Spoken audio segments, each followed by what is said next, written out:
প্রায় 25টার মতন অ্যাঙ্গেল আমাদের বাংলাদেশের জোরপুর ফেলে দিছে। তাই? হ্যাঁ, মানে এই পিলার সোজা করলে আমাদের বাংলাদেশে জোরপুর ফেলে দিছে। আচ্ছা আচ্ছা আচ্ছা, মানে ওরা যে সীমানা দাবি করতেছে তারপরও ওই অ্যাঙ্গেল যদি হিসেব করি আমাদের এই সীমানা সোজা ওই সীমানা বরাবর 25টা পিলার তাদের ঢুকে গেছে, মানে এই পিলার গুলো না? আচ্ছা, ওই পিলার পর্যন্ত কি আমরা যেতে পারবো? হ্যাঁ, যেতে পারবেন। একটু চলুন তো যাই। প্রিয় দর্শক, আমরা এখানে একটা নতুন বিষয় দেখলাম যে স্থানীয় জনগণ দহগ্রাম ইউনিয়নের, কি নাম বললেন চাচা আপনার?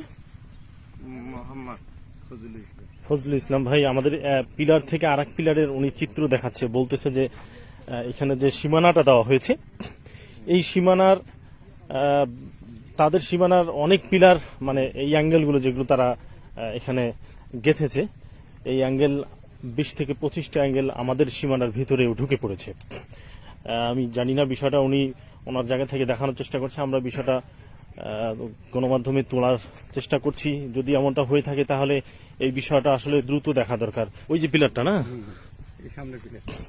আচ্ছা, প্রিয় দর্শক চলুন। এগুলো তো বাংলাদেশের আবাদি জমি না? বাংলাদেশ। আচ্ছা, দর্শক একটু পিলার থেকে পিলার ওইখানে একজন দাঁড়াইলে ভালো হইতো। হ্যাঁ,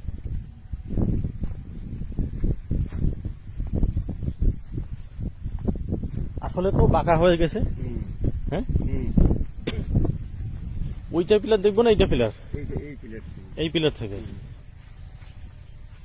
ওই যে কাজ করতেছে ওরা ভারতের না, এই পিলার।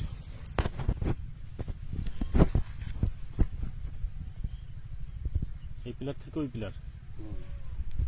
হ্যাঁ তাই তো ভাই, এটা তো সত্যি। এখান থেকে আমি, প্রিয় দর্শক, এই পিলার থেকে যদি আমরা ওই পিলারের হিসাব করি, এটা একটা গুরুত্বপূর্ণ বিষয়। এদিক সোজা ধরলে অটোমেটিক খুব স্বাভাবিকভাবেই কিন্তু বোঝা যাচ্ছে যে এই পিলার থেকে ওই পিলার প্রায় অনেক অ্যাঙ্গেল কিন্তু ঢুকে পড়েছে বাংলাদেশের সীমানার ভিতরে। তাহলে তো অনেক পিলার ঢুকে পড়েছে। এটা শুরুতে আপনারা দেখেননি?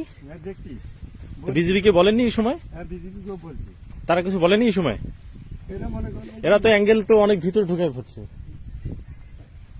হ্যাঁ, এই যে এইখান থেকে হিসাব করা যায়, 1টা 2টা 3টা 4টা 5টা 6টা 7টা 8টা 9টা